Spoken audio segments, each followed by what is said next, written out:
Hey guys, back with a little video. Let me go ahead and preface this by, if you don't want to hear me ramble, cut the video off. If you want to hear a focused video on some specific topic, cut the video off. If you don't like my videos, why are you watching? Cut the video off. I have been getting lots of comments on my videos here lately, even though I haven't been putting any videos out. And I just feel like I need to put something out. So I just want to talk to you guys tonight. Like I said, I'm not going to do any editing. I'm not going to do any retakes, nothing like that. So this is going to be straight through. So like I said, if you don't want to hear that type of video, cut the video off. Anyway, why do I have these random knives here? Well, first of all, why haven't I put a video out? I recently started a new job, maybe about a month and a half ago. I did record some stuff in that time period, but I haven't put it out. Like, I have a video on this knife, but I haven't put it out yet. And honestly, with all the Catris stuff going on and then everything else, I haven't necessarily had time to focus on it. But then B, just all this constant back and forth. I mean, it's kind of ridiculous. I didn't even want to hear it. So I've kind of sat on this video a little bit. Not saying that this is quote unquote bad. This knife cut a ton of cardboard. I have a cut test on it too. Cut a ton of cardboard. No, I haven't had it HRC tested. All the ones that have been HRC tested, which is only one point of reference on the two freaks that we've had tested, because that's also something that seems to keep coming up. I won't even get into that right in a second, but for whatever reason, people feel as though there needs to be very explicit explanations for you all.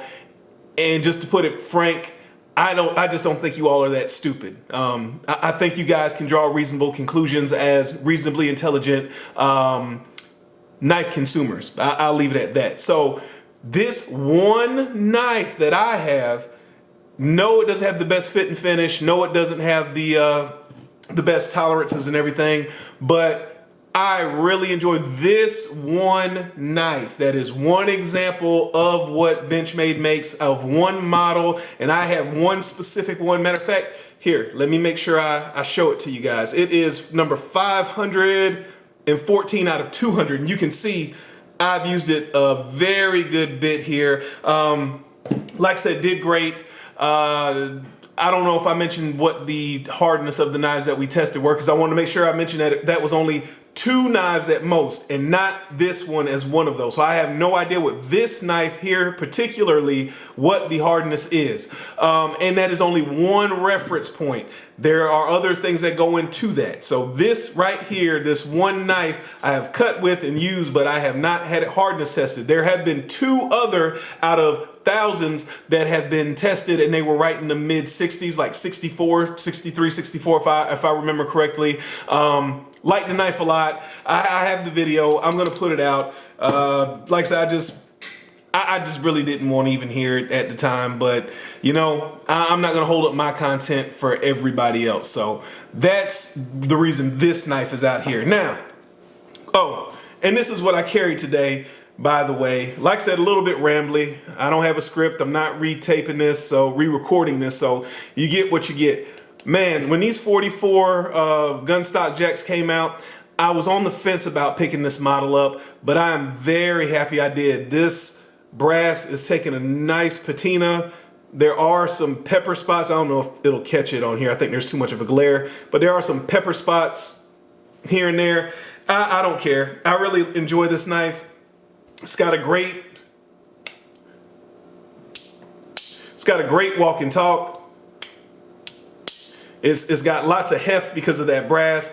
I really like that shield, and that was one of the things that kind of deterred me from wanting to even pick it up. Great knife. I really enjoyed this, and this is what I carried today. So that leaves us with these 3 knives here. Clearly they're all Chris Reeve knives, and this kind of leads into some other videos I need to get done and some other things that have been happening. I actually have a little sofa table by my door, and like most people, you drop your keys on there or whatever, and I happened to look last night or night before last, and I realized, well, last week I realized that I was carrying a lot of modern folders, and then last night or night before last I looked and noticed I had three knives together, and they all three were Chris Reeves knives, which I thought was pretty interesting.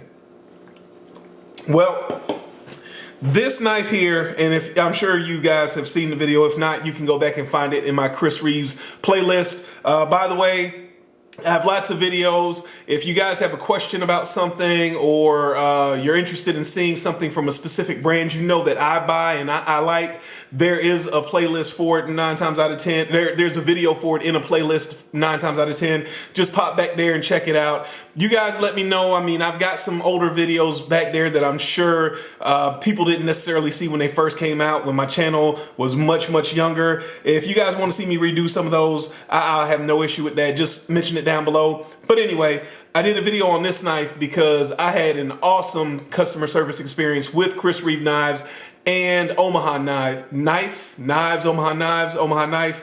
I can't remember the exact name. Bought the knife.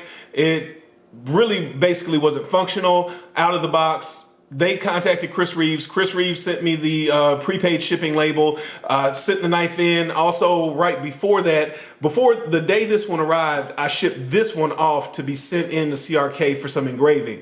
When this one came in, like I said, all that stuff happened. I shipped it out, so both knives were at CRK at the same time.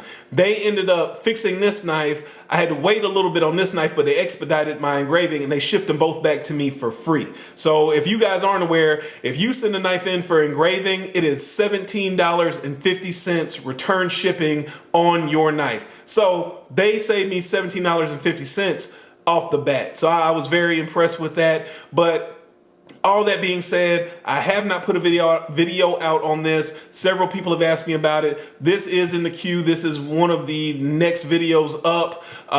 This right here, this is small Sebenza, small and single. I'm sure all you guys have seen it before. And I know I didn't get into it before, but I did show it. And I asked you guys to make a guess. So I had 1, 2, and 3 engraved on my, with an ellipses engraved onto my small and single Sebenza. Now, a lot of you guys had some pretty funny guesses. One person guessed something that was pretty close, and overall this engraving on here has come to be, just come up time and time again. So, and this is much more from a philosophical standpoint than it is a spiritual or religious standpoint. So I'm not getting into all that, guys. But if you're familiar, there's a thing called supreme mathematics, which is tied to some other stuff. You can look all that up if you want to. But in that, the 1 stands for knowledge, the 2 stands for wisdom, and the 3 stands for understanding.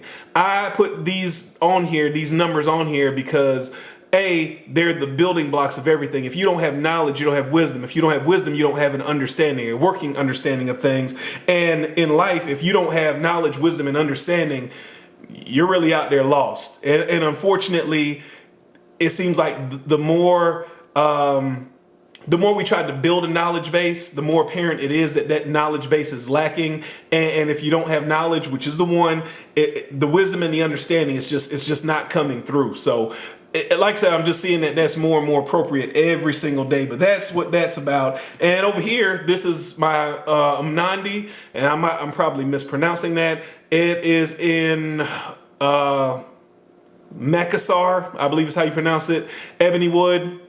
And I got this used, but it is a great knife. I do need to do a video on this as well. It's very light, much lighter than I expected. I thought it was going to be too small for me, but it's not too small. It fits. I have an extra large hand. Again, 4 inches from here to here. Fits in my hand very well for anything I would need to do around the office or something like that. The only thing that I wish was a little bit different is this is one of the newer models, and the nail nick here, the opening method, it does not have a sharp edge. The older ones, it had a sharp lip right here, and you were able to get in there and flip this out with one hand. This is much more like a traditional knife. You have to use your 2 hands, or at least I find that. Now, some people, what they do is they pinch the knife with both fingers like this, which I'm gonna totally mess up, but they pinch it, and when they pinch it like that, they can open it with the one hand. I can't do it, but some people can. So those are two knives I need to do reviews on. That's the explanation of what my engraving is. This is the knife I carried today. This video will be coming. Like I said, it's not because anything was quote unquote wrong with it. Just like I said, you already know. I don't even need to go into all of that. And I just haven't been putting out videos because I started a new job and got a little bit busy, guys. So appreciate you guys watching. I hope you guys found some information in this video. Have any questions, comments, put them down below. And again, if you didn't want to see me ramble, why'd you watch until this point? Remember, a lazy man carries a dull knife.